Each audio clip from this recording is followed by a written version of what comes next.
Okay, so welcome back to our channel. Last video जो हमारे course की थी उसमें हमने सोर्स पैनल के बारे में डिस्कस किया था और प्रोजेक्ट पैनल के बारे में। अब जो हम डिस्कस करने जाएंगे वो है इफेक्ट कंट्रोल पैनल। सो जैसे कि आप देख सकते हैं यहाँ सेलेक्ट है लेकिन कोई चीज़ शो नहीं हो रही, क्यों?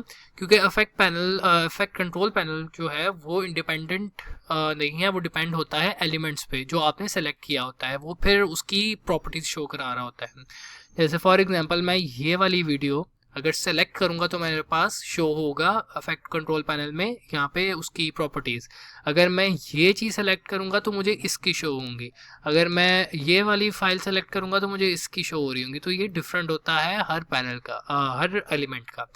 अब फॉर एग्जांपल मैंने ये सेलेक्ट कर लिया तो हमारे पास सबसे ऊपर जो इफेक्ट है, इफेक्ट को हम देखेंगे कि हमारे पास हर जो अडोब की सॉफ्टवेयर है इफेक्ट रिप्रेजेंट हो रहा होता है एफएक्स के सिंबल से। ये वाला जो एफएक्स का सिंबल है, डेरिवेटिव का भी कह सकते हैं इसे, मैथ्स में हमें नज़र आता है।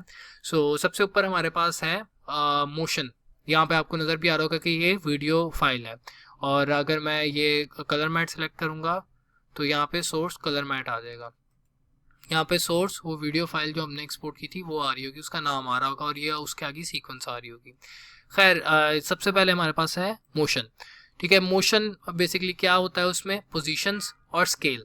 ठीक है, उसके अलावा उसकी रोटेशन, एंकर पॉइंट वो मैं आगे एक्सप्लेन करता हूँ। लेकिन पहले पोजीशन आपको पता है, एक्स वाई पोजीशन आपके कैनवस के हिसाब से, यानी आपकी जो ये एरिया है उसके हिसाब से। ठीक है, जैसे अगर मैं चाहता हूँ कि वीडियो में ये जो लेफ़्ट साइड वाले बच्चा है ये नज़र ना आए तो मैं यहाँ कर दूँगा। और फिर मैं चाहता हूँ कि यहाँ से फिल भी हो जाए तो मैं इसका स्केल बढ़ा दूँगा। ठीक है, स्केल अगर मैं इसका बढ़ाता हूँ ये यहाँ पे आ जाता है और इसको मैं इधर कर देता हूँ। अब वो लेफ़्ट साइड वाला बच्चा गायब हो गया और ये इन बच्चों पे आ गया। लेकिन अगर मैं चाहता हूँ खाली वो शो हो तो मैं यहाँ पे लाऊंगा और इसको स्केल अप करूँगा, लेकिन वो प्रॉपर आएगा नहीं क्योंकि वो एक छोटी जगह पे है और ज़्यादा बड़े इमेज में शो हो रहा है।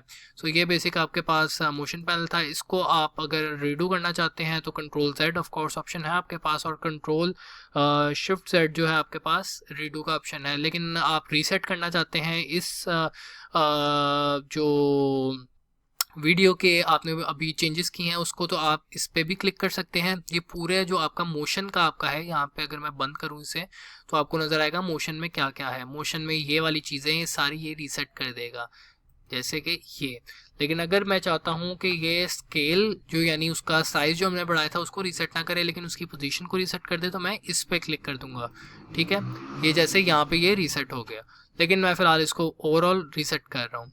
उसके अलावा हमारे पास ऑप्शन है यहाँ पे एक यूनिफॉर्म का है। इसको अगर मैं अनचेक करूँगा आप देखेंगे कि मैं अब इसकी जो हाइट है और जो इसकी विड्थ है वो अलग-अलग एडजस्ट कर पा रहा हूँ। यानी वैसे तो ये रेशो ख़राब हो जाती है इससे, लेकिन अगर इन केस मैंने अलग-अलग करनी हो, वरना ये यूनिफॉर्मली कर रहा होता है। उसके अलावा मेरे पास ऑप्शन है रोटेशन का।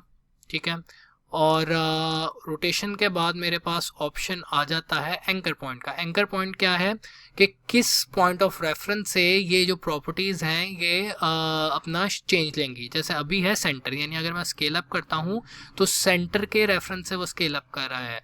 लेकिन मैं चाहता हूँ कि ये पॉइंट ऑफ रेफरेंस जो कि मैं यहाँ से भी एडजस्ट कर सकता हूँ और यहाँ से पकड़ के भी यहाँ लेकर जा सकता हूँ कि कॉर्नर पे चला जाए, तो अब मैं जब जूम करूंगा तो जूम टॉप पे हो रहा होगा क्योंकि अब पॉइंट ऑफ रेफरेंस वो है। अगर मैं चीज़ें चेंज करूंगा तो वो उस हिसाब से होंगी। और आप देखेंगे जब मैंने पॉइंट ऑफ रेफरेंस चेंज किया है तो मेरे पास वो वैल्यूज़ भी उसकी चेंज हो गई थी। जैसे अगर मैं इसको पकड़ के यहाँ पे ले जाऊँ तो मेरे पास ये वैल्यूज़ भी चेंज हो गई हैं क्योंकि ज़ाहिर सी बात है पॉइंट ऑफ रेफरेंस वो है और उस हिसाब से अब पोजीशन की वैल्यूज़ हैं।